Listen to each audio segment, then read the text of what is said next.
Hello everyone. Welcome to my YouTube channel Pradeep Legal Desk. I am Advocate Pradeep. ఈరోజు మనం BNS definition క్లాజ్లో చాలా important concepts cover చేయబోతున్నాం. ఈ ఒక్క వీడియోలో మీరు క్రిమినల్ లా, ఎవిడెన్స్ లా, ప్రాపర్టీ లా ఈ మూడు సబ్జెక్ట్స్కు ఫౌండేషన్ అయ్యే డెఫినేషన్స్ను కంప్లీట్ క్లారిటీతో అర్థం చేసుకుంటారు. కౌంటర్ ఫీట్ అంటే అసలు ఏంటి, కోర్ట్ అంటే ఏంటి, షెల్ ప్రెస్యూమ్ అంటే ఎందుకు important concept, burden of proof ఎలా షిఫ్ట్ అవుతుంది, జడ్జి ఎవరు, డాక్యుమెంట్ డెఫినేషన్ ఎందుకు చాలా బ్రాడ్గా ఇచ్చారు, వాట్సాప్ చాట్స్, ఈమెయిల్స్ కూడా డాక్యుమెంట్స్ అవుతాయా, will, valuable security, movable property వీటి లీగల్ మీనింగ్ ఏమిటి, ఇమ్యూవబుల్ ప్రాపర్టీని అర్థం చేసుకోవడానికి జనరల్ క్లాసెస్ యాక్ట్ మరియు ట్రాన్స్ఫర్ ఆఫ్ ప్రాపర్టీ యాక్ట్ రెండింటిని ఎందుకు కలిసి చదవాలి. ఇవి మాత్రమే కాదు, core criminal law concepts, evidence law principles, property law basics, presumptions, burden of proof, document definitions, movable and immovable property concepts, judicial powers, succession concepts వంటి చాలా ఇంపార్టెంట్ టాపిక్స్ను సింపుల్ లాంగ్వేజ్లో కంప్లీట్ కాన్సెప్చువల్ క్లారిటీతో డిస్కస్ చేయబోతున్నాం. అలాగే కాన్స్టిట్యూషన్లో 7th షెడ్యూల్ అంటే ఏంటి, concurrent list అంటే ఏంటి, బిఎన్ఎస్ ఎందుకు కాంకరెంట్ లిస్ట్ ఎంట్రీ నెంబర్లో 1లో వస్తుంది, సెంటర్ మరియు స్టేట్ రెండింటికి క్రిమినల్ లాపై ఎలా లెజిస్లేటివ్ పవర్ ఉంటుంది అనే ఇంపార్టెంట్ కాన్స్టిట్యూషనల్ కాన్సెప్ట్స్ కూడా ఈ వీడియోలో కవర్ చేస్తాం. ఈ వీడియోలో మనం కవర్ చేయబోయే టాపిక్స్ ఏమేమంటే, ముందుగా మనం ప్రీవియస్ డెఫినేషన్ ఒకసారి రివైజ్ చేద్దాము. తర్వాత ఎనిమల్, చైల్డ్ అలాంటి సింపుల్ డెఫినేషన్స్ గురించి చూద్దాము. ఆ తర్వాత కౌంటర్ ఫీట్లో ఎక్స్ప్లెనేషన్స్ గురించి, బర్డన్ ఆఫ్ ప్రూఫ్ అంటే ఏంటి, మే ప్రెజ్యూమ్ అంటే ఏంటి, షెల్ ప్రెజ్యూమ్ అంటే ఏంటి, కంక్లూజివ్ ప్రూఫ్ గురించి, అలాగే court judge definitions, definitive judgment అంటే ఏంటి, డాక్యుమెంట్ డెఫినేషన్, ఆ డాక్యుమెంట్లో ఎక్స్ప్లెనేషన్స్ గురించి, 7th schedule and concurrent list గురించి, తర్వాత valuable security definition, will definition, movable property definition. దీంతో పాటు ఈ మూవబుల్ ప్రాపర్టీ చెప్పుకునేటప్పుడు general clauses act, transfer of property యాక్ట్ని కూడా అలా కొంత టచ్ చేస్తూ ఈ వీడియోని కంప్లీట్ చేద్దాం. కాబట్టి వీడియోని స్కిప్ చేయకుండా చివరి వరకు చూడండి, ఎందుకంటే ప్రతి డెఫినేషన్ తర్వాత వచ్చే కాన్సెప్ట్స్ అన్నీ ఇంటర్లింక్డ్గా ఉంటాయి అండ్ చివరికి మీకు మొత్తం డెఫినేషన్ క్లాజ్ ఒక కంప్లీట్ పిక్చర్లా అర్థమవుతుంది. ఓకే, ఈ వీడియోలో కొన్ని స్లైడ్స్లో డీటెయిల్డ్ కంటెంట్ ఉండడం వల్ల మొబైల్లో చూస్తే కొన్ని వర్డ్స్ లేదా పాయింట్స్ పూర్తిగా క్లియర్గా కనిపించకపోవచ్చు. అట్లాంటి సిచ్యువేషన్స్లో కొంచెం జూమ్ చేసి చూడండి, లేదా పీసీ పర్సనల్ కంప్యూటర్ కానీ లేకపోతే ట్యాబ్లో కానీ లేదా ల్యాప్టాప్లో చూస్తే ఈ ప్రాబ్లం ఖచ్చితంగా ఉండదు అండ్ అన్ని కంటెంట్స్ క్లియర్గా కనిపిస్తాయి. అలాగే ఈ వీడియోని లైక్ చేయడం, ఛానల్ను సబ్స్క్రైబ్ చేసుకోవడం మర్చిపోవద్దు. స్టార్ట్ చేద్దామా? మనం ప్రీవియస్ క్లాసెస్లో డిస్కస్ చేసిన పాయింట్స్ ఒకసారి గుర్తు చేసుకుంటే, సెక్షన్ 2 క్లాజ్ 1లో యాక్ట్ డెఫినేషన్ ఇచ్చారు. ఆ తర్వాత యాక్ట్ డెఫినేషన్ ఎందుకు అవసరమో కూడా చదివాం. ఎందుకంటే ఏ అఫెన్స్ అయినా ఎస్టాబ్లిష్ చేయాలంటే జనరల్లీ 2 థింగ్స్ ప్రూవ్ చేయాలి. అది యాక్టస్ రియస్ అండ్ మెన్స్ రియా. యాక్ట్లో సింగిల్ యాక్ట్ కూడా వస్తుంది, సిరీస్ ఆఫ్ యాక్ట్స్ కూడా వస్తాయి. అలాగే యాక్ట్లో ఇల్లీగల్ ఒమిషన్ కూడా ఇంక్లూడెడ్. అంటే single illegal omission, series of illegal omissions ఇవి కూడా యాక్టస్ రియస్లోకి వస్తాయి. తర్వాత ఇల్లీగల్ ఒమిషన్ చదివేటప్పుడు మనం ఇల్లీగల్ అనే వర్డ్ మీనింగ్ కూడా చదివాం. మీరు గుర్తు చేసుకుంటే సెక్షన్ 2 క్లాస్ 15లో ఇల్లీగల్ డెఫినేషన్ ఇచ్చారని, అందులో 3 థింగ్స్ ఇంక్లూడెడ్ అని చూసాం. అవి which is an offence, which is prohibited by law, which furnishes ground for civil action, civil wrong, అంటే ఇవన్నీ ఇల్లీగల్ డెఫినేషన్లోకి వస్తాయి అని కూడా చూసాం. తర్వాత ఇల్లీగల్ ఒమిషన్ అంటే ఏంటి, ఏదైనా పని చేయకపోవడం, అది కూడా అఫెన్స్ అయితే లా ప్రొహిబిట్ చేసి ఉంటే లేదా సివిల్ రాంగ్ క్రియేట్ చేస్తే అది ఇల్లీగల్ ఒమిషన్. అంటే ఒమిషన్ వల్ల ఆపోజిట్ పార్టీకి సివిల్ యాక్షన్ ఫైల్ చేసే రైట్ వస్తే కూడా అది ఇల్లీగల్ ఒమిషన్ అవుతుంది. ఓకే, తర్వాత మనం ఇంకో 2 డెఫినేషన్స్ చదివాం. Local law section 2 class 18, special law section 2 class 30. Local law అంటే ఏంటి, ప్రతి ప్రాంతానికి కొన్ని పెక్యులర్ సిచ్యువేషన్స్ ఉంటాయి. అంటే ప్రతి స్టేట్ లేదా ప్రాంతంలో ప్రాబ్లమ్స్ సేమ్గా ఉండవు. కొన్ని స్పెసిఫిక్ ఏరియాస్ కోసం స్పెసిఫిక్ లాస్ చేయాల్సి వస్తుంది. అంటే ఉదాహరణకు state excise acts, state rent acts ఇవి ఎంటైర్ ఇండియాకి అప్లై కావు, కొన్ని పెక్యులర్ ఏరియాస్కి అప్లై అవుతాయి. అందుకే వీటిని లోకల్ లాస్ అని అంటారు. తర్వాత స్పెషల్ లా అంటే ఒక పర్టికులర్ మిస్చీఫ్ లేదా పర్టికులర్ ఫీల్డ్ను డీల్ చేయడానికి తయారు చేసిన లా. ఉదాహరణకు ఎన్డీపీఎస్ యాక్ట్ డ్రగ్ అఫెన్సెస్ కోసము, PCPNDT act sex determination prevent చేయడానికి, జువెనైల్ లాస్ మైనస్తో సంబంధించిన అఫెన్సెస్ డీల్ చేయడానికి. అంటే ఒక స్పెసిఫిక్ సబ్జెక్ట్ను కవర్ చేయడానికి తయారు చేసిన లాస్ స్పెషల్ లాస్. తర్వాత మనం సేవింగ్స్ క్లాస్ లో అంటే సెక్షన్ 1 క్లాస్ 6 లో మనం చదివింది బిఎన్ఎస్ అనేది స్పెషల్ లాను ఓవర్ రైడ్ చేయదు. అంటే స్పెషల్ లాకు కూడా స్పేస్ ఇస్తుంది, లోకల్ లాకు కూడా స్పేస్ ఇస్తుంది. ఇదే సేవింగ్స్ క్లాస్ ఎసెన్స్. ఇప్పుడు మనం డెఫినేషన్ క్లాజ్ లో సెక్షన్ 2 క్లాస్ 2 చూస్తే అది ఎనిమల్ డెఫినేషన్ సంబంధించింది. చాలా సింపుల్ డెఫినేషన్. హ్యూమన్ బీయింగ్ కాకుండా ఏ లివింగ్ క్రియేచర్ అయినా ఎనిమల్ డెఫినేషన్ లోకి వస్తుంది. అది ఉదాహరణకు బర్డ్, కౌ, గోట్, ఎలిఫెంట్ ఇవన్నీ ఎనిమల్ డెఫినేషన్ కిందకి వస్తాయి. తర్వాత డెఫినేషన్ సెక్షన్ 2 క్లాస్ 3 చైల్డ్ గురించి ఇచ్చారు. చైల్డ్ డెఫినేషన్ చాలా చోట్ల చదువుతారు. ఇక్కడ డెఫినేషన్ ఏంటంటే any person below the age of 15 years, అంటే 15 ఇయర్స్ కన్నా తక్కువ వయసు ఉన్న వ్యక్తి చైల్డ్ అవుతాడు. ఇవి చాలా సింపుల్ డెఫినేషన్స్. ఇప్పుడు బిఎన్ఎస్ లో వచ్చే next important definition counter feet. ఇది సెక్షన్ 2 క్లాస్ 4 లో ఇచ్చారు. మనం చాలా సార్లు ఈ వర్డ్స్ వింటూ ఉంటాం. Counter feet coins, counter feet stamp papers, counter feet currency notes, counter feet property marks, వీటి గురించి వింటూ ఉంటాం. అసలు కౌంటర్ ఫీట్ అంటే ఏంటి అనేది చూద్దాం. ఇక్కడ ఒక ముఖ్యమైన ఇంటర్ప్రిటేషన్ రూల్ కూడా గుర్తుంచుకోవాలి. మనం ఆల్రెడీ ఇంతకుముందు కూడా డిస్కస్ చేసాం. డెఫినేషన్ క్లాజ్ లో ఒక్కసారి ఏ వర్డ్ డెఫినేషన్ చదివామో తర్వాత మొత్తం బిఎన్ఎస్ లో ఎక్కడ ఆ వర్డ్ ఉపయోగించినా అదే మీనింగ్ అప్లై చేయాలి. Unless and until otherwise is provided. అంటే ఇప్పుడు కౌంటర్ ఫీట్ డెఫినేషన్ చదివితే బిఎన్ఎస్ లో తర్వాత ఎక్కడైనా కౌంటర్ ఫీట్ వర్డ్ వచ్చినప్పుడు అదే మీనింగ్ తీసుకోవాలి. ఓకేనా? ఇప్పుడు కౌంటర్ ఫీట్ డెఫినేషన్ ఏంటో చూద్దాం. A person is said to counterfeit who causes one thing to resemble another thing. అంటే ఒక వ్యక్తి ఒక వస్తువును ఇంకొక వస్తువుతో రిజెంబుల్ అయ్యేలా చేస్తే దాన్ని కౌంటర్ ఫీట్ అంటారు. సాధారణంగా చెప్పాలంటే ఒక వస్తువును ఇంకొక ఒరిజినల్ వస్తువులా కనిపించేలా తయారు చేయడం. కానీ రిజెంబులెన్స్ ఒక్కటే చాలదు. ఇక్కడ ముఖ్యమైన విషయం మెన్స్రియా. డెఫినేషన్ ఇంకా ఏమంటుందంటే ఇంటెండింగ్ టు ప్రాక్టీస్ డిసెప్షన్, అంటే ఎదుటి వ్యక్తిని డిసీవ్ చేయాలనే ఇంటెన్షన్ కూడా ఉండాలి. అంటే కౌంటర్ ఫీట్ అఫెన్స్ అవ్వాలంటే ఒక వస్తువును మరో వస్తువులా కనిపించేలా తయారు చేయాలి మరియు దాని ద్వారా డిసెప్షన్ ప్రాక్టీస్ చేయాలనే ఇంటెన్షన్ ఉండాలి. ఇక్కడ డిసెప్షన్ అంటే డిసీవ్ చేయడం, మోసం చేయడం, తప్పుదారి పట్టించడం. ఓకే, ఇప్పుడు డెఫినేషన్ ఇంకో విషయం కూడా చెప్తుంది. knowing it to be likely that deception may thereby be practiced. అంటే ఇంటెన్షన్ లేకపోయినా సరే కనీసం నాలెడ్జ్ ఉండాలి. అంటే నేను ఇలా తయారు చేస్తే ఎదుటి వ్యక్తి డిసీవ్ కావచ్చు అనే నాలెడ్జ్ ఉన్నా సరిపోతుంది. అందువల్ల కౌంటర్ ఫీట్ లో రెండు మెంటల్ ఎలిమెంట్స్ రెండు ఉంటాయి. ఈ రెండు ఏది? ఒకటి first the intention to deceive లేదా knowledge that deception is likely. ఇప్పుడు సింపుల్ గా అర్థం చేసుకుందాం. ఒక వ్యక్తి ఒక వస్తువుని ఇంకొక వస్తువుతో చాలా దగ్గరగా రిజెంబుల్ అయ్యేలా తయారు చేశాడు అనుకుందాం. అది చూసి ఎదుటి వ్యక్తి ఇది ఒరిజినల్ అయి ఉంటుంది అని బిలీవ్ చేసే అవకాశం ఉంది. అప్పుడు ఆ వ్యక్తికి డిసీవ్ చేయాలనే ఇంటెన్షన్ ఉన్నా లేదా కనీసం డిసెప్షన్ జరిగే అవకాశం ఉందనే నాలెడ్జ్ ఉన్నా అది కౌంటర్ ఫీట్ అవుతుంది. ఎగ్జాంపుల్ కి కౌంటర్ ఫీట్ కాయిన్ తీసుకుందాం. ఒక కాయిన్ తయారు చేశారు, అది ఒరిజినల్ మింట్ కాయిన్ లా చాలా దగ్గరగా అనిపిస్తుంది. చూసిన వ్యక్తికి అది ఒరిజినల్ కాయిన్ అని అనిపించే అవకాశం ఉంది. ఒకవేళ మేకర్ కు తయారు చేసిన వ్యక్తికి ఇది చూసి ఎదుటి వ్యక్తి మోసపోవచ్చు అనే నాలెడ్జ్ ఉన్నా కూడా అది కౌంటర్ ఫీట్ అవుతుంది. కాబట్టి కౌంటర్ ఫీట్ ఎసెన్స్ ఏంటి? ఒక వస్తువును ఇంకొక వస్తువులా రిజెంబుల్ అయ్యేలా తయారు చేసి డిసెప్షన్ చేయాలనే ఇంటెన్షన్ ఉండటం లేదా డిసెప్షన్ జరిగే అవకాశం ఉందనే నాలెడ్జ్ ఉండటం. ఇదే కౌంటర్ ఫీట్ డెఫినేషన్. నెక్స్ట్, ఇది counter feet definition section 2 class 4 లో ఇచ్చారు. నెక్స్ట్ కౌంటర్ ఫీట్ డెఫినేషన్ తో పాటు మనం రెండు ఎక్స్ప్లెనేషన్స్ కూడా అటాచ్ చేశారు. మొదటి ఎక్స్ప్లెనేషన్ ఏమంటుందంటే not essential that imitation should be exact.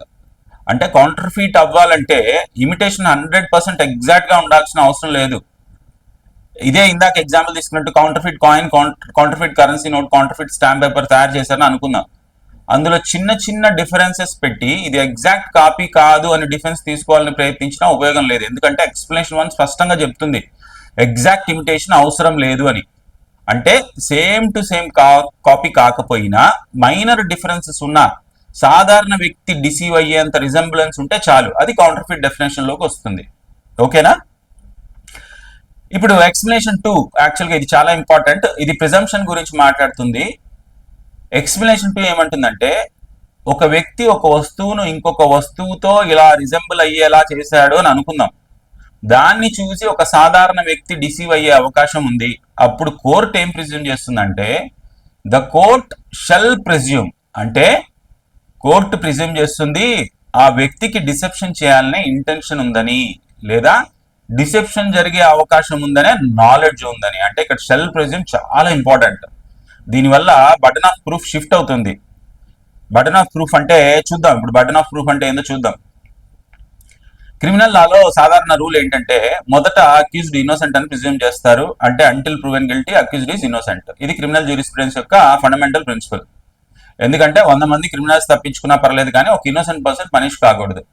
అందుకే మొదట ప్రాసిక్యూషన్ మీద బర్డెన్ ఉంటుంది. అంటే ప్రాసిక్యూషన్ ఎవిడెన్స్ ఇస్తుంది, విట్నెస్ తీసుకొస్తుంది, అక్యూజ్ క్రైమ్ చేశాడని బియాండ్ రీజనబుల్ డౌట్ ప్రూవ్ చేయాలి. అంటే మొదట బర్డెన్ ఆఫ్ ప్రూఫ్ ఎవరిపైన ఉంటుంది? ప్రాసిక్యూషన్ మీద ఉంటుంది. ఇప్పుడు ప్రాసిక్యూషన్ తన కేసు స్ట్రాంగ్లీ ఎస్టాబ్లిష్ చేసిందని అనుకుందాం. ఆ స్టేజ్ లో ఎవిడెన్స్ స్టాప్ చేస్తే అక్యూజ్డ్ గిల్టీగా కనిపిస్తాడు. అప్పుడు బర్డెన్ షిఫ్ట్ అవుతుంది అక్యూజ్డ్ మీదకి. ఇప్పుడు అక్యూజ్డ్ డిఫెన్స్ తీసుకుంటాడు, ఎక్సెప్షన్స్ ప్రూవ్ చేస్తాడు, నేను క్రైమ్ చేయలేదు లేదా ఎక్సెప్షన్ లో ఫాలో అవుతున్నాను అని చెప్తాడు. అతను ఎవిడెన్స్ ఇస్తాడు. ఇప్పుడు అక్కడ ఎవిడెన్స్ స్టాప్ చేస్తే ప్రాసిక్యూషన్ ఫెయిల్ అవుతుంది. అప్పుడు బర్డెన్ మళ్ళీ ప్రాసిక్యూషన్ మీదకి షిఫ్ట్ అవుతుంది. ఇదే షిఫ్టింగ్ బర్డెన్ ఆఫ్ ప్రూఫ్. మళ్ళీ ఇప్పుడు ప్రిజంప్షన్స్ విషయానికి వస్తే evidence Lalo Bradley 2 types of presumptions ఉన్నాయి. అవి మే ప్రిజ్యూమ్, షెల్ ప్రిజ్యూమ్. మొదటిది మే ప్రిజ్యూమ్ తీసుకుంటే ఇది ప్రిజంప్షన్ ఆఫ్ ఫ్యాక్ట్. ఇక్కడ కోర్టుకి డిస్క్రిషన్ ఉంటుంది. అంటే కోర్టు ప్రిజ్యూమ్ చేయొచ్చు లేదా ప్రూఫ్ అడగొచ్చు. ఒక చిన్న ఎగ్జాంపుల్ తీసుకుంటే సూర్యుడు ఈస్ట్ లో ఉదయిస్తాడు, పగల తర్వాత రాత్రి వస్తుంది, universal facts court may presume. అలాగే ఈ రోజు నది ఒక చోట ప్రవహిస్తుంది అంటే 5 ఏళ్ల క్రితం కూడా అక్కడే ప్రవహించి ఉండొచ్చు అని కోర్టు ప్రిజ్యూమ్ చేయొచ్చు. ఇది డిస్క్రిషనరీ అన్నమాట. ఓకే, అదే షెల్ ప్రిజ్యూమ్ గురించి ఇది ప్రిజంప్షన్ ఆఫ్ లా. ఇక్కడ కోర్టుకి డిస్క్రిషన్ ఉండదు. లాలో కోర్ట్ షెల్ ప్రిజ్యూమ్ అని ఉంటే కోర్టు తప్పనిసరిగా ప్రిజ్యూమ్ చేయాలి. అంటే మ్యాండేటరీ ప్రిజంప్షన్. ఇప్పుడు బర్డెన్ ఆఫ్ ప్రూఫ్ షిఫ్ట్ అవుతుంది ఆపోజిట్ పార్టీ మీదకి. ఎందుకంటే కోర్టు ఇప్పటికే ఒక ఫ్యాక్ట్ ను ప్రిజ్యూమ్ చేసింది. అప్పుడు ఆ ప్రిజంప్షన్ ను రిబట్ చేయాల్సిన బాధ్యత ఆపోజిట్ పార్టీ మీద పడుతుంది. ఇదే కౌంటర్ ఫీట్ ఎక్స్ప్లెనేషన్ 2 లో జరిగింది. అంటే ఒక వస్తువు ఇంకొక దానితో డిసీవ్ అయ్యేంత రిజంబ్లెన్స్ ఉంటే కోర్టు ఆటోమేటికల్లీ ప్రిజ్యూమ్ చేస్తుంది ఇంటెన్షన్ ఉందని లేదా నాలెడ్జ్ ఉందని. అప్పుడు అక్యూజ్డ్ బర్డెన్ తీసుకొని ప్రూవ్ చేయాలి, నాకు డిసెప్షన్ ఇంటెన్షన్ లేదు అని. ఓకేనా? ఇదే shall presume implication. Bharatiya Sakshya అధినియంలో section 2 clause 1 sub class H లో may presume, section 2 clause 1 sub class L లో షెల్ ప్రిజ్యూమ్ కాన్సెప్ట్స్ ఎక్స్ప్లెయిన్ చేశారు. మే ప్రిజ్యూమ్ లో డిస్క్రిషన్ ఉంటుంది, షెల్ ప్రిజ్యూమ్ లో మ్యాండేటరీ డ్యూటీ ఉంటుంది. ఎగ్జాంపుల్, ది కోర్టు ప్రిజ్యూమ్ చేస్తుంది అక్యూజ్డ్ కి జనరల్ ఎక్సెప్షన్ లేదని. కోర్టు ఏం ప్రిజ్యూమ్ చేస్తుంది? అక్యూజ్డ్ కి జనరల్ ఎక్సెప్షన్ లేదని. అప్పుడు ఆ ఎక్సెప్షన్ ప్రూవ్ చేయాల్సిన బర్డెన్ అక్యూజ్డ్ మీద పడుతుంది. ఇదే ప్రిజంప్షన్ మరియు shifting burden of proof concept మీకు అర్థమైంది అనుకుంటాను. యాక్చువల్ ఇక్కడ ఏమంటే కోర్టు ప్రిజ్యూమ్ చేస్తుంది. ఏమని ప్రిజ్యూమ్ చేస్తుంది అంటే అక్యూజ్డ్ కి జనరల్ ఎక్సెప్షన్ లేదని. అప్పుడు అక్యూజ్డ్ కి జనరల్ ఎక్సెప్షన్ లేదని కోర్టు ప్రిజ్యూమ్ చేసినప్పుడు ఆ బర్డెన్ ప్రూవ్ చేయాల్సిన బాధ్యత ఎవరిపైన పడుతుంది? ఆ ఎక్సెప్షన్ ప్రూవ్ చేయాల్సిన బాధ్యత అక్యూజ్డ్ మీద పడుతుంది. ఇదే ప్రిజంప్షన్ మరియు shifting burden of proof concept అన్నమాట. కానీ షెల్ ప్రిజ్యూమ్ ఉన్న సందర్భంలో యాక్చువల్గా పరిస్థితి వేరుగా ఉంటుంది. అందులో ఏమంటారంటే కోర్టుకు మ్యాండేటరీ డ్యూటీ ఉంటుంది. అంటే లాలో ద కోర్ట్ షెల్ ప్రిజ్యూమ్ అని రాసి ఉంటే కోర్టు తప్పనిసరిగా ఫ్యాక్ట్ ను ప్రిజ్యూమ్ చేయాలి. అంటే కోర్టు సాధారణంగా ప్రిజ్యూమ్ చేస్తుంది అక్యూజ్డ్ దగ్గర ఎలాంటి జనరల్ ఎక్సెప్షన్ లేదని. అంటే ఒక వ్యక్తి మర్డర్ చేశాడని అలిగేషన్ ఉందనుకుందాం. కోర్టు మొదట ఇలా ప్రిజ్యూమ్ చేయదు, అతను సెల్ఫ్ డిఫెన్స్ లో చేసి ఉండొచ్చు అని. దానికి ఆపోజిట్ గా అంటే విరుద్ధంగా ఏం ప్రిజ్యూమ్ చేస్తుందనంటే అతనికి ఎలాంటి జనరల్ ఎక్సెప్షన్ అప్లై కాదు అని ప్రిజ్యూమ్ చేస్తుంది. ఇప్పుడు కోర్టు ఇలా మ్యాండేటరీ ప్రిజంప్షన్ తీసుకున్నప్పుడు బర్డెన్ ఆఫ్ ప్రూఫ్ ఎవరి మీద పడుతుంది? న్యాచురల్లీ ఎవరు అగైనెస్ట్ ప్రిజంప్షన్ తీసుకున్నారో వారి మీద, అంటే అక్యూజ్డ్ మీద. ఇప్పుడు అక్యూజ్డ్ తన డిఫెన్స్ ప్రూవ్ చేయాలంటే నేను సెల్ఫ్ డిఫెన్స్ వల్ల చేశాను, ఇన్సానిటీ, మిస్టేక్ ఆఫ్ ఫ్యాక్ట్ లాంటి ఎక్సెప్షన్స్ క్లెయిమ్ చేస్తే వాటిని అక్యూజ్డ్ ఎస్టాబ్లిష్ చేయాలన్నమాట. ఇది షెల్ ప్రిజ్యూమ్ ఎఫెక్ట్. ఇప్పుడు ఒకసారి మొత్తం ప్రిజంప్షన్ సింపుల్ గా క్లాసిఫై చేద్దాం. అంటే మొదటిది మే ప్రిజ్యూమ్, ఇది ప్రిజంప్షన్ ఆఫ్ ఫ్యాక్ట్. ఇక్కడ కోర్టుకి డిస్క్రిషన్ ఉంటుంది. అంటే కోర్టు ప్రిజ్యూమ్ చేయొచ్చు లేదా ప్రూఫ్ అడగచ్చు. ఇది డిస్క్రిషనరీ ప్రిజంప్షన్. రెండోది షెల్ ప్రిజ్యూమ్, ఇది ప్రిజంప్షన్ ఆఫ్ లా. ఇక్కడ కోర్టుకి డిస్క్రిషన్ ఉండదు, కోర్టు తప్పనిసరిగా ప్రిజ్యూమ్ చేయాలి. కానీ రిబటల్ అలౌడ్ ఉంది. అంటే ఆపోజిట్ పార్టీ ఎవిడెన్స్ ఇచ్చి ఆ ప్రిజంప్షన్ ను బ్రేక్ చేయొచ్చు. మళ్ళీ ఇక్కడ ఎగ్జాంపుల్ తీసుకుంటే కోర్టు ప్రిజ్యూమ్ చేసింది అక్యూజ్డ్ కి జనరల్ ఎక్సెప్షన్ లేదని. ఇప్పుడు అక్యూజ్డ్ ఎవిడెన్స్ ఇచ్చి నేను సెల్ఫ్ డిఫెన్స్ లో చేశాను అని ప్రూవ్ చేయొచ్చు. అది ఎస్టాబ్లిష్ చేస్తే కోర్టు అక్విట్ కూడా చేయొచ్చు అనమాట. ఇప్పుడు మూడవ కాన్సెప్ట్ కంక్లూజివ్ ప్రూఫ్. ఇది కూడా భారతీయ సాక్ష్య అధీనం సెక్షన్ 2 క్లాస్ 1 సబ్ క్లాస్ బిలో ఉంది. కంక్లూజివ్ ప్రూఫ్ అంటే ఏంటంటే రెండు ఫ్యాక్ట్స్ను లా అంత బలంగా కనెక్ట్ చేస్తుంది అనమాట. అంటే ఒక ఫ్యాక్ట్ ప్రూవ్ అయితే రెండో ఫ్యాక్ట్ ఆటోమేటికల్లీ ప్రూవ్డ్గా తీసుకుంటారు. అక్కడ రిబటల్ కూడా జనరల్లీ అలోడ్ కాదు. ఒక ఉదాహరణ తీసుకుంటే అది కూడా లెజిటమసీ ఇలస్ట్రేషన్ తీసుకుందాం. లెజిటమసీ ఇలస్ట్రేషన్, ఒక హస్బెండ్ వైఫ్ మ్యారేజ్ జరిగింది అని అనుకుందాం. ఆ మ్యారేజ్ జరిగిన 280 days లోపు, 280 రోజుల లోపు ఒక చైల్డ్ పుట్టింది. అప్పుడు లా ఏమంటుంది? అది కంక్లూజివ్ ప్రూఫ్. ఆ చైల్డ్ ఆ హస్బెండ్ లెజిటిమేట్ చైల్డ్ అని అంటుంది. అంటే మ్యారేజ్ ప్రూవ్ అయింది, 280 days లో చైల్డ్ బర్త్ ప్రూవ్ అయింది. అయితే కోర్టు ఆటోమేటికల్లీ ప్రిజ్యూమ్ చేస్తుంది కదా చైల్డ్ లెజిటిమేట్ అని. ఇది కంక్లూజివ్ ప్రూఫ్ ఎగ్జాంపుల్. కానీ కొన్ని ఎక్సెప్షనల్ సిచ్యువేషన్స్ ఉన్నాయి. అంటే ఎగ్జాంపుల్కి నాన్ యాక్సెస్ లేదా డిఎన్ఏ టెస్టింగ్ వంటి విషయాలు సుప్రీంకోర్టు లేటర్ డిస్కస్ చేసింది. కానీ ఇది జనరల్ ప్రిన్సిపల్ ఇది, ఓకేనా? అంటే ప్రిజంప్షన్ ఆఫ్ ఫ్యాక్ట్లో may presume, presumption of law shall presume and conclusive proof. Okay, ఇప్పుడు మళ్ళీ కౌంటర్ఫిట్ ఎక్స్ప్లెనేషన్ 2కి వస్తే, ఎక్స్ప్లెనేషన్ 2 ఏమంటుంది?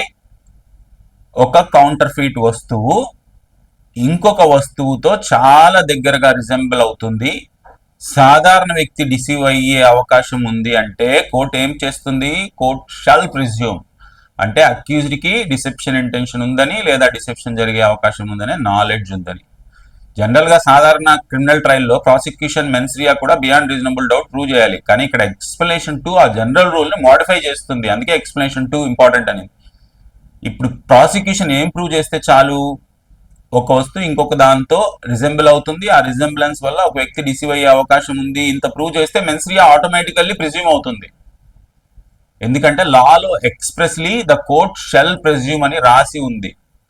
అప్పుడు బర్డన్ షిఫ్ట్ అవుతుంది అక్యూజ్డ్ మీదకి. ఇప్పుడు అక్యూజ్డ్ ప్రూవ్ చేయాలి తనకు డిసెప్షన్ ఇంటెన్షన్ లేదని, నాలెడ్జ్ లేదని.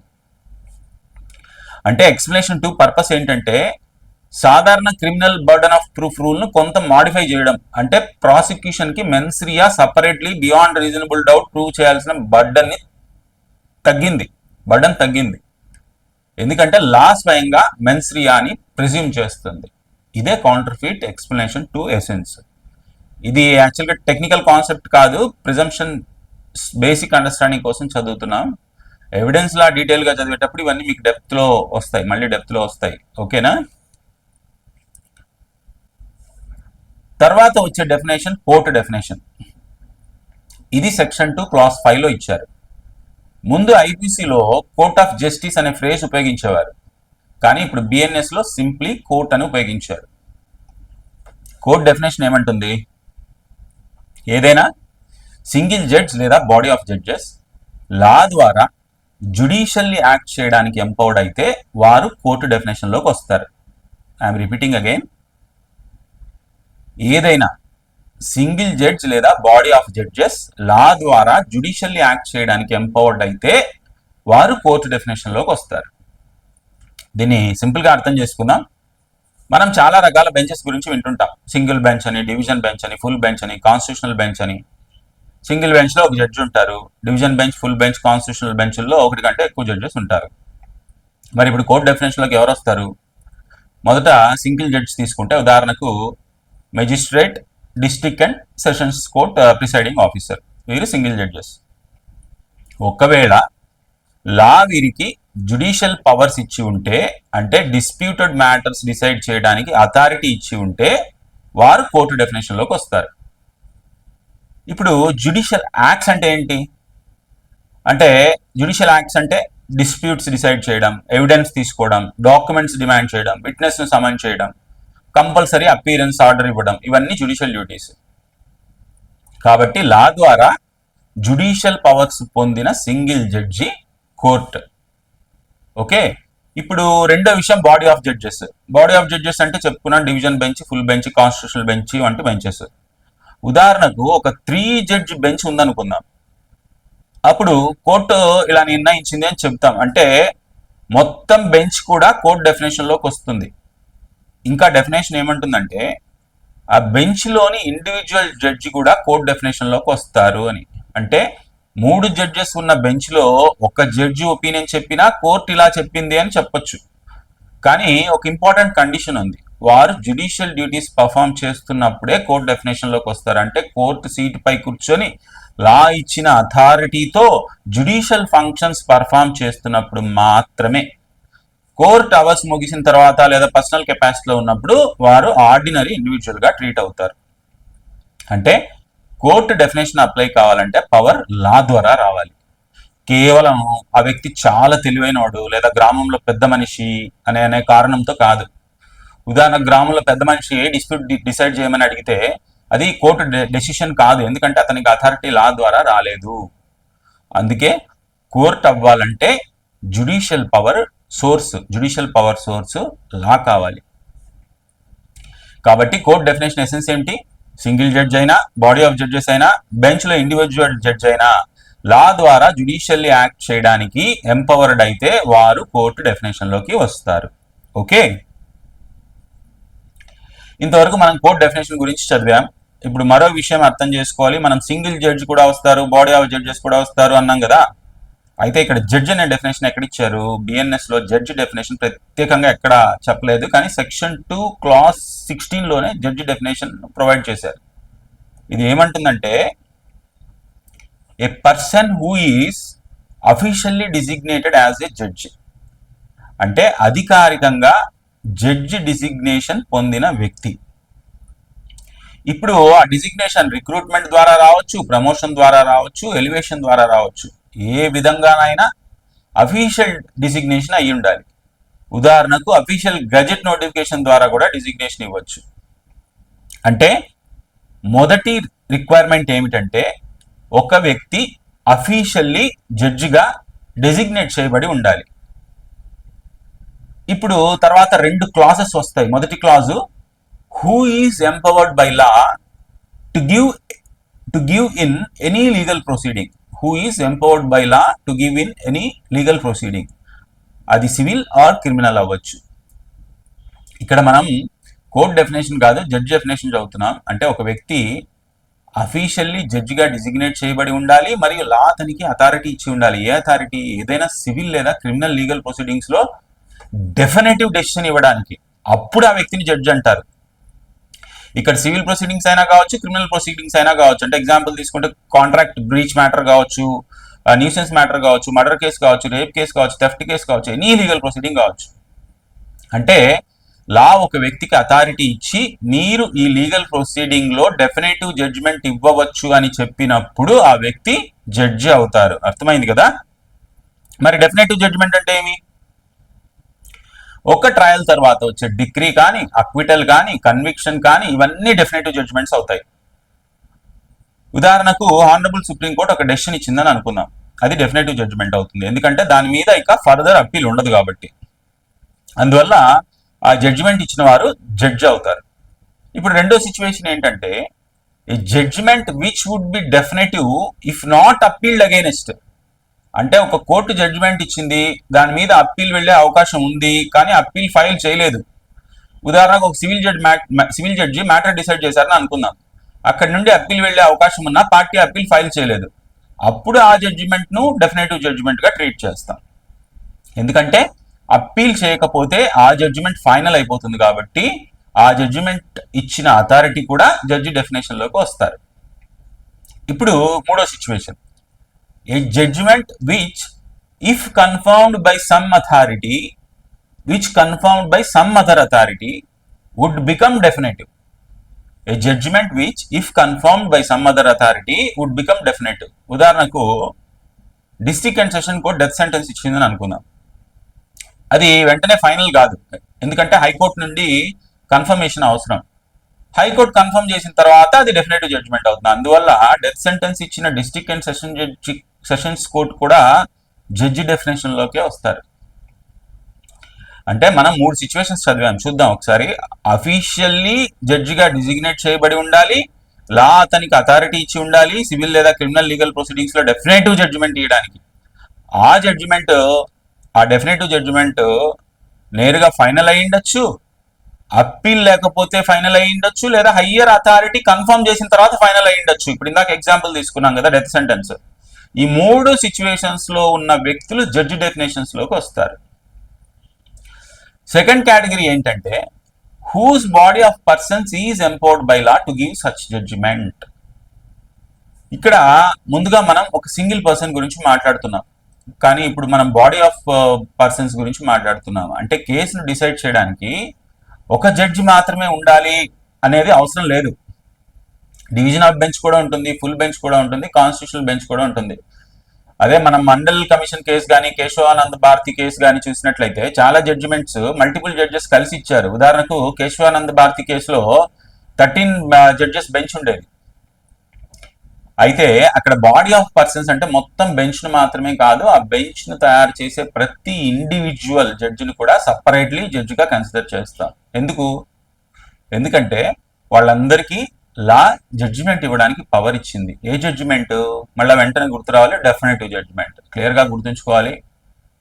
మనం కోర్టు డెఫినేషన్ చదివాం, కోర్టు డెఫినేషన్ లో జడ్జి కూడా వస్తారని చదివాం. ఇప్పుడు జడ్జి ఎవరు అనేది సెక్షన్ 2 క్లాస్ 16 లో చదువుతున్నాం.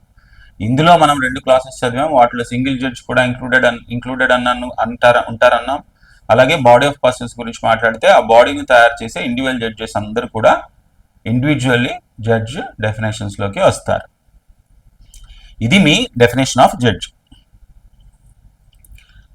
ఇప్పుడు నెక్స్ట్ ఇంపార్టెంట్ డెఫినేషన్ ఏంటంటే సెక్షన్ 2 క్లాస్ 8 లో definition of document. Document definition మీరు చాలా చోట్ల చదువుతారు. భారతీయ సాక్ష్య అధినియంలో కూడా చదువుతారు, బిఎన్ఎస్ లో కూడా చదువుతారు, జనరల్ లాలో కూడా చదువుతారు. అయితే సెక్షన్ 2 క్లాస్ 8 ఏమంటుంది? Any matter expressed are described.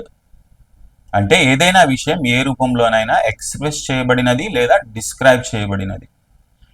ఇది రిటర్న్ ఫామ్ లో ఉండొచ్చు, ఎంగ్రేవ్డ్ అయ్యి ఉండొచ్చు, ఇన్స్క్రైబ్డ్ అయ్యి ఉండొచ్చు. అంటే ఏదైనా మ్యాటర్, ఏదైనా సబ్స్టెన్స్ మీద ఏ రూపంలోనైనా ఎక్స్ప్రెస్ చేయబడితే అది డాక్యుమెంట్ అవుతుంది. ఇది చాలా బ్రాడ్ డెఫినేషన్. ఏదైనా విషయం లెటర్స్ ద్వారా, ఫిగర్స్ ద్వారా, మార్క్స్ ద్వారా లేదా మోడర్న్ మీన్స్ ద్వారా ఎక్స్ప్రెస్ చేయబడితే డాక్యుమెంట్ అవుతుంది. ఉదాహరణకు పేపర్ మీద రాసిన, స్టోన్ మీద రాసిన, వాల్ మీద రాసిన, ట్రీ మీద రాసిన ఏదైనా మ్యాటర్ ఎక్స్ప్రెస్ చేయబడితే అది డాక్యుమెంట్ అవుతుంది. కాకపోతే ఇక్కడ ఇంపార్టెంట్ థింగ్ ఏమిటంటే intended to be used or which may be used as evidence of that matter.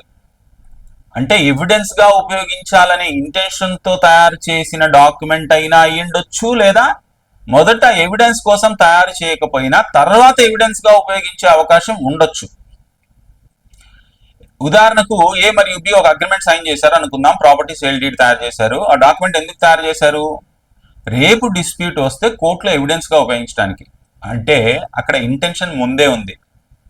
Insurance policy, mortgage deed, sale deed వంటి డాక్యుమెంట్స్ అన్ని కూడా ఫ్యూచర్ డిస్ప్యూట్స్ వచ్చినప్పుడు ఎవిడెన్స్ గా ఉపయోగించడానికి తయారు చేస్తారు. కాబట్టి వాటిని intended to be used as evidence అంట. కానీ కొన్ని సందర్భాల్లో ఇంటెన్షన్ ఉండదు. ఎగ్జాంపుల్ తీసుకుంటే స్టోన్ ఇన్స్క్రిప్షన్, తామ్రపత్ర మీద రాసింటారు, ఆ తామ్రపత్ర మీద రాతలు, శిలాశాసనాలు, ఇవి కోర్టు ఎవిడెన్స్ కోసం తయారు చేయలేదు, కానీ ఫ్యూచర్ లో ఒక ఫ్యాక్ట్ ప్రూవ్ చేయడానికి కోర్టులో ఉపయోగించవచ్చు. అందువల్ల which may be used as evidence అనే కేటగిరీలోకి వస్తాయి. అంటే ఇంటెన్షన్ లేకపోయినా ఎవిడెన్స్ గా ఉపయోగించే అవకాశం ఉంటే అది కూడా డాక్యుమెంట్ అవుతుంది. ఇప్పుడు బిఎన్ఎస్ లో చేసిన బిగ్గెస్ట్ సబ్స్టాంటివ్ రిఫార్మ్ ఏమిటంటే డాక్యుమెంట్ డెఫినేషన్ ను ఇన్ఫర్మేషన్ టెక్నాలజీతో కనెక్ట్ చేయడం. సొసైటీ గ్రో అవుతున్న కొద్దీ బిఎన్ఎస్ ను టెక్నాలజీ కంపాటబుల్ గా చేశారు. అందుకే డాక్యుమెంట్ డెఫినేషన్ లో ఏమి యాడ్ చేశారంటే document includes electronic and digital records అన్నారు. ముందు ఐపీసీ సెక్షన్ 29 లో ఎలక్ట్రానిక్ రికార్డ్ డెఫినేషన్ ఉండేది, కానీ ఇప్పుడు డైరెక్ట్ గా డాక్యుమెంట్ డెఫినేషన్ లోనే ఎలక్ట్రానిక్ అండ్ డిజిటల్ రికార్డ్స్ ను ఇంక్లూడ్ చేశారు. ఎగ్జాంపుల్ తీసుకుంటే ఏ యుఎస్ లో ఉన్నాడు, బి ఇండియాలో ఉన్నాడు, ఇద్దరు ఈమెయిల్ ద్వారా కాంట్రాక్ట్ సైన్ చేశారు అనుకుందాం. ఇక్కడ ఫిజికల్ పేపర్ యూజ్ కాలేదు, అయితే అది ఏ డాక్యుమెంట్? Electronic document. అలాగే వాట్సాప్ చాట్స్ కానీ, ఈమెయిల్స్ కానీ, పీడిఎఫ్స్ కానీ, డిజిటల్లీ సైన్డ్ కాంట్రాక్ట్స్ ఇవన్నీ ఎలక్ట్రానిక్ అండ్ డిజిటల్ రికార్డ్స్ అవుతాయి. మళ్ళీ ఇక్కడ ఒక ఎగ్జాంపుల్ తీసుకుంటే ఒకవేళ క్రూయల్టీ కేసులో వాట్సాప్ ద్వారా థ్రెడ్స్ ఇచ్చారని ప్రూవ్ చేయడానికి చాట్స్ ప్రొడ్యూస్ చేస్తే అవి ఎలక్ట్రానిక్ డాక్యుమెంట్స్ అవుతాయి. కోర్టులో ఎవిడెన్స్ గా ప్రొడ్యూస్ చేసే PDFs, emails, chats, scanned files ఇవన్నీ డాక్యుమెంట్ డెఫినేషన్ లోకి వస్తాయి. కాబట్టి డాక్యుమెంట్ డెఫినేషన్ మొత్తంగా చూస్తే ఏదైనా మ్యాటర్, ఏదైనా సబ్స్టెన్స్ మీద ఏ రూపంలోనైనా లెటర్స్, ఫిగర్స్, మార్క్స్ లేదా మిక్స్డ్ ఫార్మ్స్ ద్వారా ఎక్స్ప్రెస్ చేయబడితే అది ఎవిడెన్స్ గా ఉపయోగించడానికి ఇంటెండెడ్ అయినా లేదా ఫ్యూచర్ లో ఎవిడెన్స్ గా ఉపయోగించే అవకాశం ఉన్నా అది డాక్యుమెంట్ అవుతుంది. అర్థమైందా? అలాగే ఎలక్ట్రానిక్ అండ్ డిజిటల్ రికార్డ్స్ కూడా డాక్యుమెంట్స్ డెఫినేషన్ లోకి వస్తాయి. ఓకేనా? క్లియర్ కదా? దీనిలోనే ఎక్స్ప్లెనేషన్స్ వస్తాయి. డాక్యుమెంట్ డెఫినేషన్ కు రెండు ఎక్స్ప్లెనేషన్స్ అటాచ్ చేసి ఉన్నాయి. మొదటి ఎక్స్ప్లెనేషన్ ఏమంటుందంటే, it is immaterial by what means or upon what substance the letters are written, the figures are made or the marks are drawn.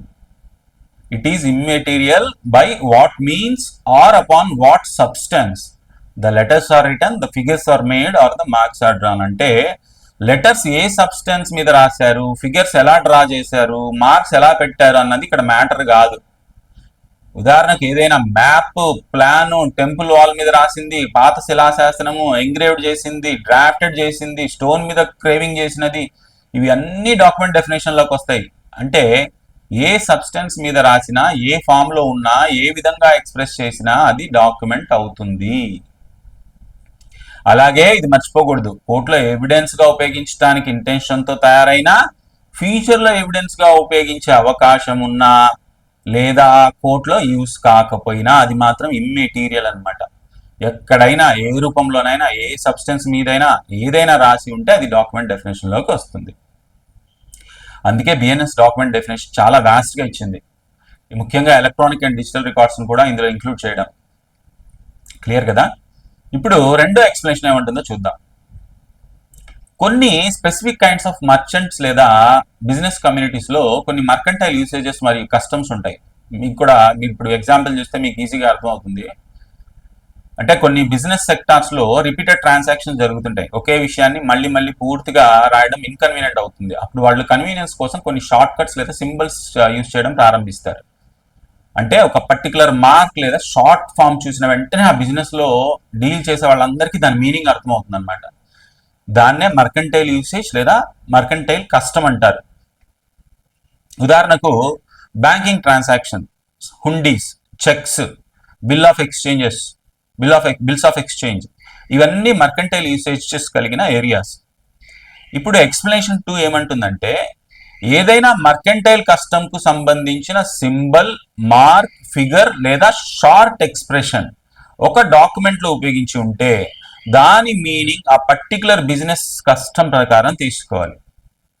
అంటే ఇక్కడ ఎక్స్ప్లిసిట్లీ పూర్తి సెంటెన్స్ రాయకపోయినా ఆ బిజినెస్ యూసేజ్ ప్రకారం దాని ఇంప్లికేషన్ ను యాక్సెప్ట్ చేయాలి. మళ్ళీ సింపుల్ గా అర్థం చేసుకుందాం. కొన్ని బిజినెసెస్ లో ఒకే విషయం రిపీటెడ్లీ రాయాల్సి వస్తుంది కదా, అందుకే అక్కడ పీపుల్ ఒక కన్వీనియంట్ మెథడ్ డెవలప్ చేసుకుని ఉంటారు. అంటే ఎగ్జాంపుల్ కి ఒక స్పెసిఫిక్ సింబల్ పెడితే ఒక స్పెసిఫిక్ మీనింగ్ అని అందరికీ తెలిసిపోయేలా. అప్పుడు ఆ సింబల్ కు బిజినెస్ కమ్యూనిటీ ఏ మీనింగ్ ఇస్తుందో అదే మీనింగ్ డాక్యుమెంట్స్ కు అప్లై అవుతుంది. ఎగ్జాంపుల్ చెక్ క్రాసింగ్ తీసుకుందాం. బ్యాంక్స్ లో చెక్ క్రాసింగ్ తీసుకుందాం. మీరు ఆ బ్యాంక్ చెక్ ఇస్తున్నారు, కానీ మీరు క్యాష్ ఎన్కాష్మెంట్ వద్దు అని అనుకుంటున్నారు. ఇన్స్టెడ్ అమౌంట్ డైరెక్ట్ గా అపోజిట్ పార్టీ అకౌంట్ లో ట్రాన్స్ఫర్ కావాలి అనుకుంటున్నారు. అంటే క్యాష్ ఎన్కాష్మెంట్ లేకుండా దాని బదులు అమౌంట్ డైరెక్ట్ గా అపోజిట్ పార్టీ అకౌంట్ లో ట్రాన్స్ఫర్ కావాలి అనుకుంటున్నారు. ఇప్పుడు అది మొత్తం సెంటెన్స్ గా రాయడం కంటే చెక్ కార్నర్ లో పైన లెఫ్ట్ హ్యాండ్ సైడ్ లో 2 ప్యారలల్ లైన్స్ డ్రా చేస్తే ఇక్కడ రైట్ హ్యాండ్ సైడ్ పడింది. యాక్చువల్ గా లెఫ్ట్ హ్యాండ్ సైడ్ లో 2 కార్నర్ లో 2 ప్యారలల్ లైన్స్ డ్రా చేయడం చాలా ఈజీ అన్నమాట. అదే చెక్ క్రాసింగ్. ఇది ఒక మర్కంటైల్ యూసేజ్. ఇప్పుడు ఎవరైనా ఇక్కడ 2 లైన్స్ మాత్రమే ఉన్నాయి, అకౌంట్ ట్రాన్స్ఫర్ అని ఎక్కడ రాయలేదు అని అనలేరు. ఎందుకంటే ఎక్స్ప్లెనేషన్ 2 ఏమంటుందంటే, మర్కంటైల్ యూసేజ్ ప్రకారం జనరల్లీ ఏ ఇంప్లికేషన్ తీసుకుంటారో అదే ఇంప్లికేషన్ ఇక్కడ కూడా తీసుకోవాలి. అంటే క్రాస్డ్ చెక్ అంటే క్యాష్ పేమెంట్ కాదు, అకౌంట్ ట్రాన్స్ఫర్ చెయ్యాలి అనే మీనింగ్ ఆటోమేటికల్లీ వస్తుంది. ఓకే, ఇదే ఎక్స్ప్లెనేషన్ 2 ఎసెన్స్. ఇది మీ డాక్యుమెంట్ డెఫినేషన్. ఇప్పుడు డెఫినేషన్ క్లాజ్ ను ఇంకా కంటిన్యూ చేసే ముందు ఒక చాలా ఇంపార్టెంట్ పాయింట్ డిస్కస్ చేయాలి. ఇది జ్యుడిషియల్ ఎగ్జామ్స్కి లేదా ఇతర కాంపిటేటివ్ ఎగ్జామ్స్కి ఎవరైనా జనరల్గా ప్రిపేర్ అవుతుంటే, అలాగే జనరల్ నాలెడ్జ్ కూడా కొంచెం ఇంపార్టెంట్ టాపికే ఇది. ఎందుకంటే భారతీయ న్యాయ సంహిత అనేది సబ్జెక్టు యాక్చువల్గా కాన్స్టిట్యూషన్లో ఏ లిస్ట్లో వస్తుంది అనేది. భారతీయ న్యాయ సంహిత అనే సబ్జెక్టు కాన్స్టిట్యూషన్లో ఏ లిస్ట్లో వస్తుంది? మీ అందరికీ తెలిసిందే, ఇండియన్ కాన్స్టిట్యూషన్ 7th షెడ్యూల్లో ప్రధానంగా 3 లిస్ట్స్ ఉన్నాయి. అవి union list, state list, concurrent list. Union list అంటే ఈ సబ్జెక్ట్స్ పై లా చేయడానికి ప్రధాన పవర్ యూనియన్ లేదా సెంట్రల్ గవర్నమెంట్ దగ్గర ఉంటుంది. Example defence, foreign affairs, currency వంటి యూనియన్ లిస్ట్ లో వస్తాయి. అదే స్టేట్ లిస్ట్ అంటే ఈ సబ్జెక్ట్స్ పై స్టేట్ గవర్నమెంట్స్ లాస్ చేయగలవు. మూడవది కాంకరెంట్ లిస్ట్. కాంకరెంట్ లిస్ట్ అంటే దీనిపై సెంట్రల్ గవర్నమెంట్ కూడా లా చేయొచ్చు, స్టేట్ గవర్నమెంట్ కూడా లా చేయగలదు. అంటే రెండింటికి లెజిస్లేటివ్ పవర్ ఉంటుంది. కానీ ఒకవేళ సెంట్రల్ లా మరియు స్టేట్ లా మధ్య ఏదైనా క్లాష్ వస్తే మాత్రం సెంట్రల్ లా ప్రివేల్ అవుతుంది. ఇది మొత్తం కాన్స్టిట్యూషన్ క్లాసెస్ లో ఒకవేళ డీటెయిల్ గా చూద్దాం, చదువుతారు. యాక్చువల్ గా మీరు ఇప్పుడు మనం గుర్తుంచుకోవాల్సింది ఒకటే, BNS as a subject concurrent list లో వస్తుంది అని, అది కూడా ఎంట్రీ నెంబర్ 1 లో. ఇంకా కొంచెం అడిషనల్ ఇన్ఫర్మేషన్ కావాలంటే కాంకరెంట్ లిస్ట్ లో మొత్తం 52 సబ్జెక్ట్స్ ఉన్నాయి. ఒరిజినల్ గా 47 ఉండేవి. 42nd అమెండ్మెంట్ ద్వారా 5 సబ్జెక్ట్స్ ను స్టేట్ లిస్ట్ నుండి కాంకరెంట్ లిస్ట్ కు మూవ్ చేశారనమాట. వీటిపై సెంటర్ మరియు స్టేట్ రెండు లాస్ చేయగలవు. అందులో మొదటి ఎంట్రీ క్రిమినల్ లాకి సంబంధించింది, ముందు అది ఐపీసీకి సంబంధించింది, ఇప్పుడు బిఎన్ఎస్ కి సంబంధించింది. అంటే పార్లమెంట్ కూడా బిఎన్ఎస్ లో అమెండ్మెంట్స్ చేయగలదు, స్టేట్ లెజిస్లేచర్ కూడా చేయగలదు. అలాగే ప్రొసీజరల్ లా అయిన సిఆర్పిసి అంటే ఇప్పుడు బిఎన్ఎస్ఎస్ కూడా కాంకరెంట్ లిస్ట్ ఎంట్రీ 2 లో వస్తుంది. కాబట్టి గుర్తుంచుకోవాల్సిన ముఖ్యమైన విషయం BNS concurrent list entry number 1. Okay, ఇప్పుడు డెఫినేషన్స్ కు తిరిగి వస్తాం. మనం డాక్యుమెంట్ డెఫినేషన్ చదివాం. ఇప్పుడు డాక్యుమెంట్ డెఫినేషన్ చదివిన వెంటనే డెఫినేషన్ క్లాజ్ లో డాక్యుమెంట్ వర్డ్ ఉపయోగించిన ఇతర డెఫినేషన్స్ కూడా చూద్దాం. అందులో మొదటిది important definition valuable security. Valuable security definition section 2 class 31 BNS లో ఉంది. వాల్యుబుల్ సెక్యూరిటీ డెఫినేషన్ ఏం చెప్తుందంటే, మొదటి విషయం ఇది ఒక డాక్యుమెంట్. డాక్యుమెంట్ డెఫినేషన్ లో మనం ఇప్పటికే చదివాం. ఇప్పుడు వాల్యుబుల్ సెక్యూరిటీ అంటే ఏంటి? ఒక లీగల్ రైట్ ను క్రియేట్ చేయడం, ఎక్స్టెండ్ చేయడం, ట్రాన్స్ఫర్ చేయడం, రెస్ట్రిక్ట్ చేయడం, ఎస్టింగ్విష్ చేయడం, రిలీజ్ చేయడం చేసే డాక్యుమెంట్ ను వాల్యుబుల్ సెక్యూరిటీ అంటారు. ఒక లీగల్ రైట్ ను క్రియేట్ చేయడం, ఎక్స్టెండ్ చేయడం, ట్రాన్స్ఫర్ చేయడం, రెస్ట్రిక్ట్ చేయడం, ఎక్స్టింగ్విష్ చేయడం, రిలీజ్ చేసే డాక్యుమెంట్స్ ను వాల్యుబుల్ సెక్యూరిటీ అంటారు.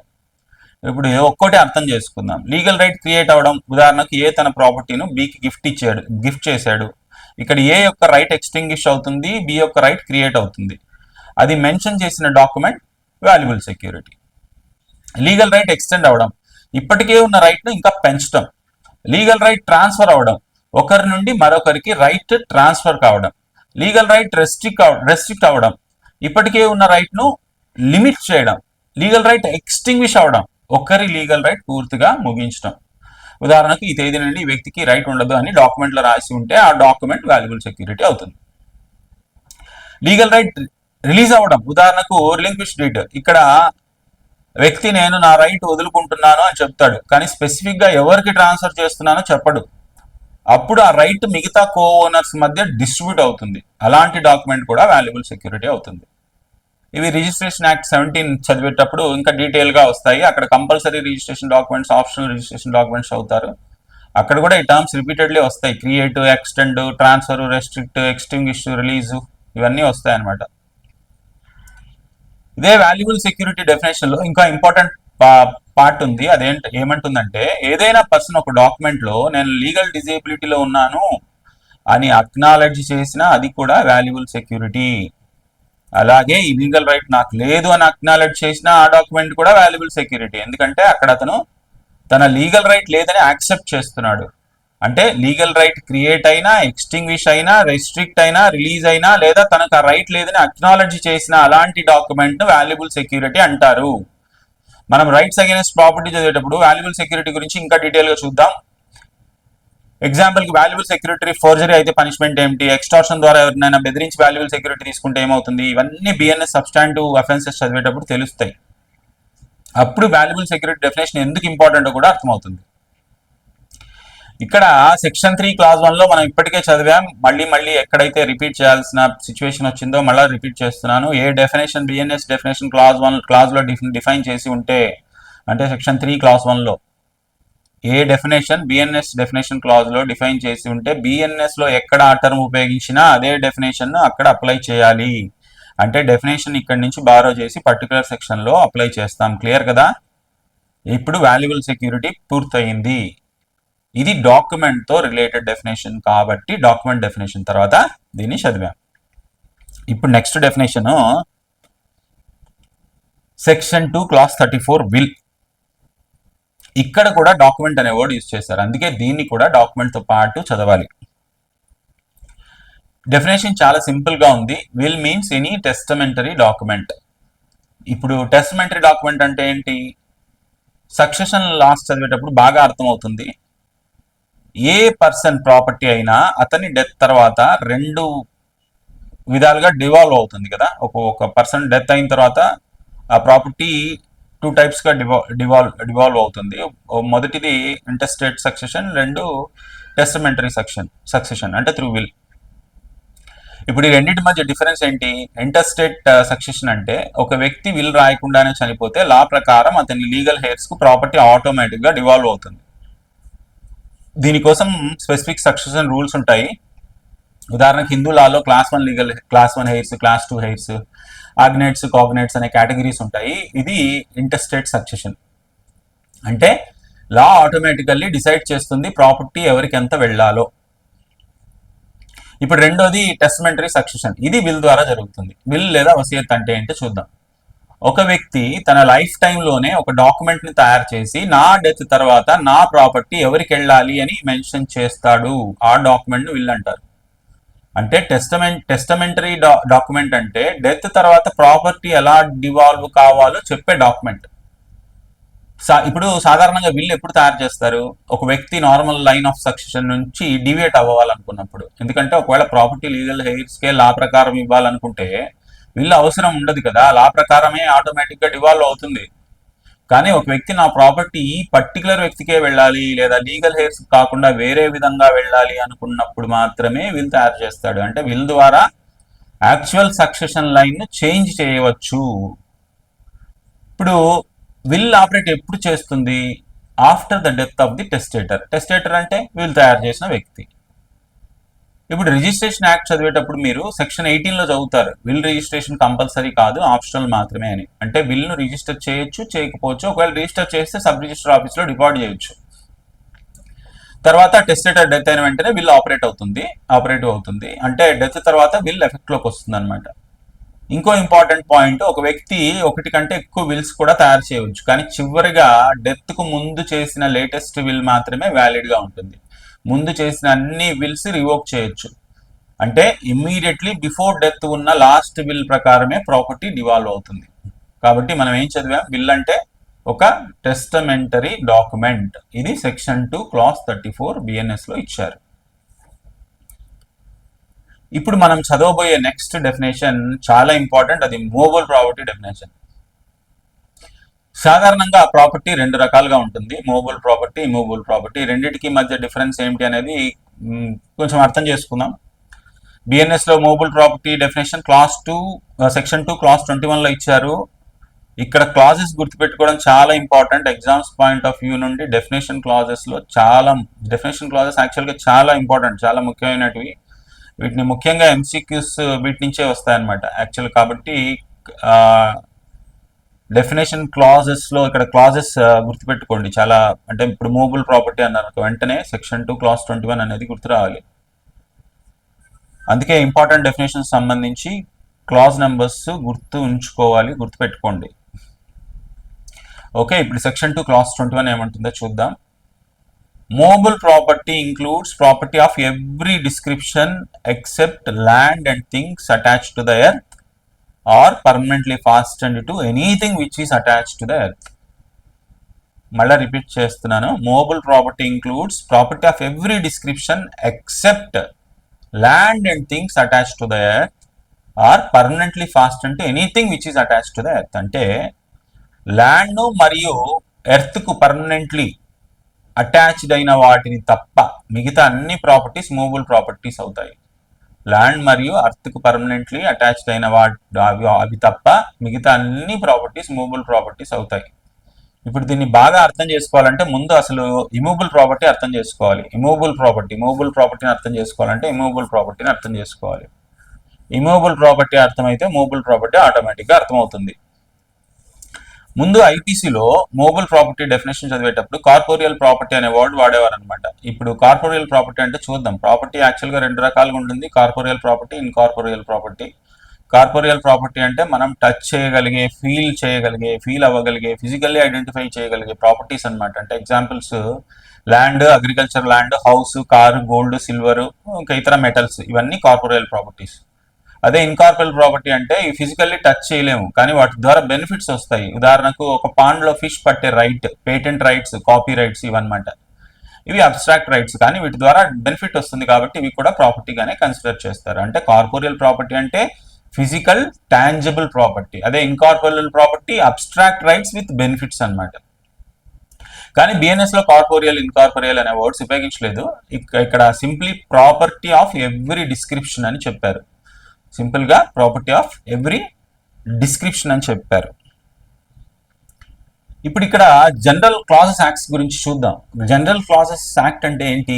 చాలా లాస్ట్ లో కొన్ని డెఫినేషన్స్ ఇవ్వకపోతే మనం general clauses act definitions apply చేస్తాం. అంటే ముందుగా పర్టికులర్ లా డెఫినేషన్ క్లాజ్ చూడాలన్నమాట. పర్టికులర్ లా డెఫినేషన్ క్లాజ్, అక్కడ డెఫినేషన్ క్లాజ్ లేకపోతే జనరల్ క్లాజెస్ యాక్ట్ నుండి డెఫినేషన్ తీసుకుంటాం. ఇప్పుడు general clauses act section 3 class 26 లో ఇమ్యూబుల్ ప్రాపర్టీని డిఫైన్ చేశారు. ఇక్కడ ఇమ్యూబుల్ ప్రాపర్టీలో ఏమేమి వస్తాయి అనేది మొదటి విషయం ల్యాండ్. ల్యాండ్ అంటే surface, beneath the surface, above the surface అన్ని ఇంక్లూడ్ అవుతాయి. ఉదాహరణకు ల్యాండ్ లో minerals, coals, metals, under ground resources ఇవన్నీ ల్యాండ్ లో భాగమే. కాబట్టి మొదటి కేటగిరీ ల్యాండ్ ఇట్ సెల్ఫ్. రెండో category benefits arising out of land. ఉదాహరణకు పాండ్లో ఫిష్ పట్టే రైట్ మీకు ఉంది అని అనుకుందాం. ఇది ఫిజికల్ ల్యాండ్ కాదు కానీ ల్యాండ్ నుంచి వచ్చే బెనిఫిట్, కాబట్టి ఇది కూడా ఇమ్యూబుల్ ప్రాపర్టీ. అలాగే ఒక ల్యాండ్ మీద ఏదైనా స్పెసిఫిక్ రైట్ ద్వారా మీకు బెనిఫిట్ వస్తే అది కూడా ఇమ్యూబుల్ ప్రాపర్టీలోకి వస్తుంది. మూడవది things attached to the earth. అంటే ల్యాండ్ కి పర్మనెంట్లీ అటాచ్డ్ అయిన వస్తువులు, ఉదాహరణకు బిల్డింగ్స్, ట్రీస్, స్ట్రక్చర్స్ ఇవన్నీ. కాబట్టి ఇమూవబుల్ ప్రాపర్టీ డెఫినేషన్ లో 3 ముఖ్యమైన విషయాలు: land, benefits arising out of land, things attached to the earth. ఇదే జనరల్ క్లాజెస్ యాక్ట్ ఎక్స్ప్లెనేషన్.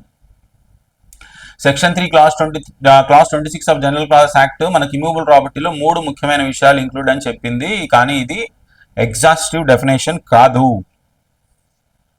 ఎందుకనంటే ఇప్పుడు మనం ఇమూవబుల్ ప్రాపర్టీని పూర్తిగా అర్థం చేసుకోవడానికి ట్రాన్స్ఫర్ ఆఫ్ ప్రాపర్టీ వైపు కూడా వెళ్తున్నాం. అంటే టీపీఏ అంటే ట్రాన్స్ఫర్ ఆఫ్ ప్రాపర్టీ యాక్ట్. ఇది ఒక సబ్స్టాంటివ్ లా. ప్రధానంగా ప్రాపర్టీ ట్రాన్స్ఫర్ ఎలా జరుగుతుంది అనే విషయాన్ని డీల్ చేస్తుంది. ఇది ముఖ్యంగా ఇమూవబుల్ ప్రాపర్టీ ట్రాన్స్ఫర్స్ గురించి ఉంటుంది. అయితే కొన్ని ప్రొవిజన్స్ మూవబుల్ మరియు ఇమూవబుల్ రెండింటికి అప్లై అవుతాయి.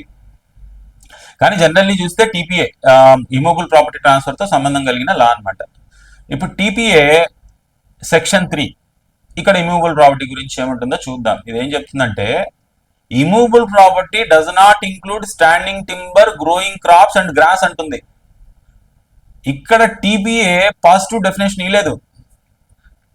ఇమూవబుల్ ప్రాపర్టీ అంటే ఇదే అని పర్టికులర్ గా చెప్పలేదు. ఇన్స్టెడ్ దాని బదులు 3 థింగ్స్ ని ఎక్స్క్లూడ్ చేసింది అనమాట. అదేంది? Standing timber, growing crops, grass. అంటే ఇవి ఇమూవబుల్ ప్రాపర్టీ కావు అని చెప్పింది. మరి అప్పుడు ఇవేమవుతాయి? మూవబుల్ ప్రాపర్టీ అవుతాయి. ఇప్పుడు మనం జనరల్ క్లాజెస్ యాక్ట్ మరియు టీపీఏ రెండింటిని కంబైన్ చేసి చదవాలి. జనరల్ క్లాజెస్ యాక్ట్ ద్వారా మనం తెలుసుకుంది ఇమూవబుల్ ప్రాపర్టీలో land, benefits arising out of land, things attached to the earth అని చదివాం, వస్తాయని చదివాం. టీపీఏ ద్వారా తెలుసుకుంది standing timber, growing crops, grass immovable ప్రాపర్టీలో రావు అని చదివాం. ఇప్పుడు థింగ్స్ అటాచ్డ్ టు ఎర్త్ అంటే ఏమిటో టీపీఏ సెక్షన్ 3 ఎక్స్ప్లెయిన్ చేస్తుంది. అంటే ఇమూవబుల్ ప్రాపర్టీ అర్థం చేసుకోవాలంటే జనరల్ క్లాజెస్ యాక్ట్, టీపీఏ రెండింటిని కలిపి చదవాలని ఫస్ట్ లో మనం ఇంట్రొడక్షన్ చెప్పుకునేటప్పుడు చెప్పుకున్నాం కదా, అదే ఇప్పుడు చూస్తున్నాం అనమాట. టీపీఏ ప్రకారము థింగ్స్ అటాచ్డ్ టు ఎర్త్ లో ఏమేమి వస్తాయి? మళ్ళా first the things rooted in the earth. అంటే రూట్స్ ఎర్త్ లో ఉండే వాటి గురించి చెప్తుంది. ఉదాహరణకు ట్రీస్, ప్లాంట్స్, షర్బ్స్ ఇవి అన్నమాట. ఇవి ఎర్త్ లో రూటెడ్ గా ఉన్నందున అటాచ్ టు ఎర్త్ అవుతాయి. రెండోది things embedded in the earth అన్నాం. ఎంబెడెడ్ అంటే పర్మనెంట్లీ ఫాస్టెండ్. ఎగ్జాంపుల్కు బిల్డింగ్స్, ఫౌండేషన్స్, పర్మనెంట్ స్ట్రక్చర్స్, వీటి ఫౌండేషన్ ఎర్త్ లో ఉంటుంది, అందుకే ఇవి ఇమ్యూవబుల్ ప్రాపర్టీ. మూడోది things permanently attached to what is embedded in the earth. Things permanently attached to what is embedded in the earth. ఇక్కడ example తీసుకుంటే ఒక బిల్డింగ్ ఎర్త్ లో ఎంబెడెడ్ అయి ఉంటుంది కదా, అప్పుడు డోర్స్, విండోస్, ఎలక్ట్రికల్ ఫిట్టింగ్స్ వంటివి ఆ బిల్డింగ్ కు పర్మనెంట్లీ అటాచ్డ్ గా ఉంటాయి, కాబట్టి ఇవి కూడా ఇమ్యూవబుల్ ప్రాపర్టీలోకి వస్తాయి. అంటే థింగ్స్ అటాచ్డ్ టు ఎర్త్ లో 3 కేటగిరీస్ ఉన్నాయి: rooted in the earth, embedded in earth, permanently attached to what is embedded in earth. ఇప్పుడు టీపీఏలో ఏవి ఇమ్మూవబుల్ ప్రాపర్టీలో రావని చెప్పింది? స్టాండింగ్ టింబర్ రాదని చెప్పింది, గ్రోయింగ్ క్రాప్స్, గ్రాస్. ఇప్పుడు మళ్ళీ స్టాండింగ్ టింబర్ అంటే ఏంటి? టింబర్ పర్పస్ కోసం పెంచిన ట్రీస్, అంటే పర్మనెంట్ ఎంజాయ్మెంట్ కోసం కాదు, కొన్ని ఇయర్స్ తర్వాత వాటిని కట్ చేసి టింబర్గా ఉపయోగించాలనే ఇంటెన్షన్ ఉంటుంది. ఇక్కడ ఇంటెన్షన్ చాలా ఇంపార్టెంట్. ఉదాహరణకు మ్యాంగో ట్రీస్ తీసుకుందాం. ఒకవేళ మీరు మ్యాంగో ఆర్చర్డ్ పెట్టి ఫ్రూట్స్ హార్వెస్ట్ చేయాలనే ఉద్దేశం ఉంటే అవి మూవబుల్ ప్రాపర్టీ, ఎందుకంటే పర్మనెంట్ బెనిఫిట్స్ కోసం ఉన్నాయి. కానీ మీరు మ్యాంగో ట్రీస్ను టింబర్ కోసం మాత్రమే పెంచితే కొన్ని ఇయర్స్ తర్వాత వాటిని కట్ చేసి సెల్ చేయాలి అనుకుంటే అవి స్టాండింగ్ టింబర్ అవుతాయి. అప్పుడు ఇవి మూవబుల్ ప్రాపర్టీ. అంటే ఇంటెన్షన్ ఇక్కడ మ్యాటర్ చేస్తుంది అనమాట. గ్రోయింగ్ క్రాప్స్ గురించి చూస్తే పంటలు ఫీల్డ్ లో గ్రో అవుతున్నప్పుడు రూటెడ్ గా ఉంటాయి, కానీ వాటి యాక్చువల్ యూజ్ ఏమి? హార్వెస్టింగ్ తర్వాతే. హార్వెస్ట్ చేసిన వెంటనే అవి మూవబుల్ ప్రాపర్టీ అవుతాయి, అందుకే గ్రోయింగ్ క్రాప్స్ కూడా మూవబుల్ ప్రాపర్టీ. ఇప్పుడు గ్రాస్ ప్రధానంగా గ్రేజింగ్ లేదా కటింగ్ కోసం ఉపయోగిస్తారు, దాన్ని కూడా అల్టిమేట్లీ కట్ చేయాల్సిందే, అందుకే గ్రాస్ కూడా మూవబుల్ ప్రాపర్టీ. కాబట్టి standing timber, growing crops, gross.